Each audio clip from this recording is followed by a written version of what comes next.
Well, welcome, our Daisy Award winner.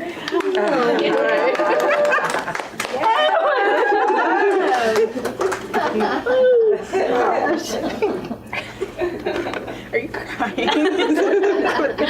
I have something for that. Come here, Oh my Christy. goodness. Nurses Week. Did you know? I won't bite, I promise. And I even took a shower. Well, this is our Daisy Award for today, for the month, and it's always special. That's always my favorite morning in the month is to give the Daisy Award, but it's really special during Nurses Week. So what a special honor for you today, Christy. So Nancy's going to read a letter in a little bit telling you why you were nominated. It's a very touching letter, by the way.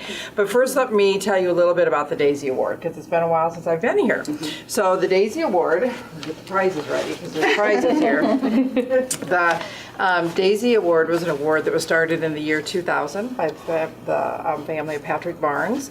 And Patrick was a 33-year-old gentleman who, unfortunately, after a 6-week illness, passed away from complications from ITP.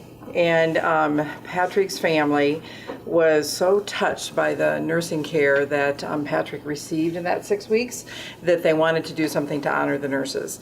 And so they got together and they tell the story that over a liquid dinner one night, they came up with the idea of the Daisy Award, Diseases Attacking the Autoimmune System.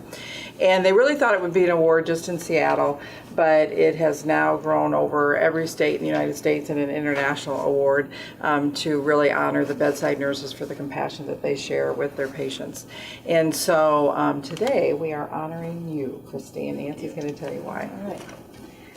This is a really cool story. Yeah, it this is. week, Christy was assigned to perform an education assignment for and his family. Christy did this patient's family pre-cabbage education on March 20th, 2017 without any problems.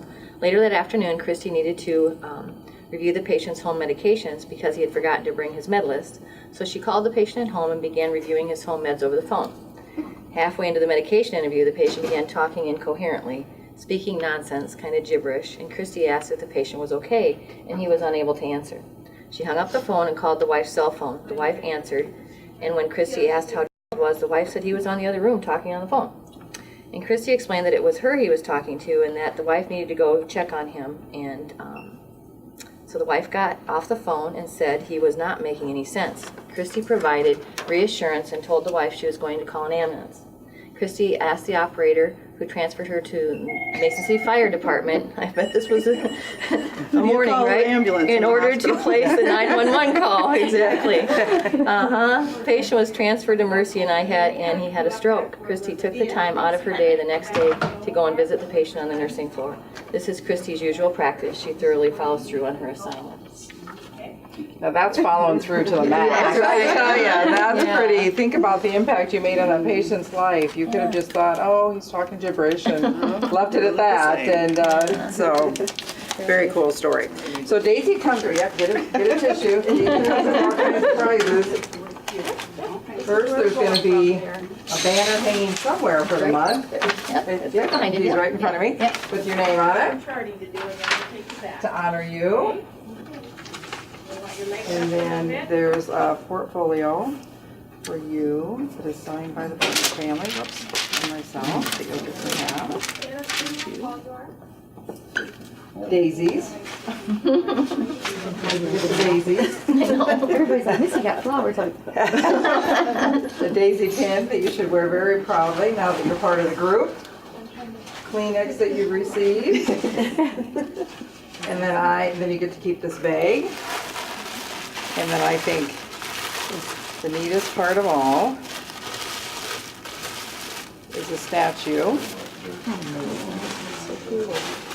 that is handmade by artists in Zimbabwe for Daisy. And this statue is called the Healer's Touch. And the artists in Zimbabwe are so honored to make this for Daisy because the healers are very important in their culture. And also it feeds many, many families in this impoverished nation by this collaboration, and your artist has signed it right there.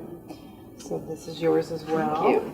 And then, do we have cinnamon rolls? Yep. Okay. We also have cinnamon rolls because the family told the story that one day the father brought a big gooey cinnamon, you know, those big gooey cinnamon rolls, and he was going to eat it for himself breakfast, and Patrick was still eating then, and proceeded to take a bite, and then said, "Oh, Dad, that's good. I'll have the whole thing. Thank you."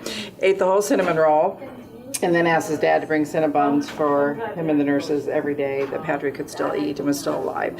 So Daisy, excuse me, wants you and all nurses, anytime you smell cinnamon, to think about the great work that you do, because the family is also touched that nurses always say, this is just what we do, and just what we do makes a huge difference. And so when you think of cinnamon or smell cinnamon, they want you to think about the great work that you do. So thank you very much. Thank you. Anything you'd like to say to the group?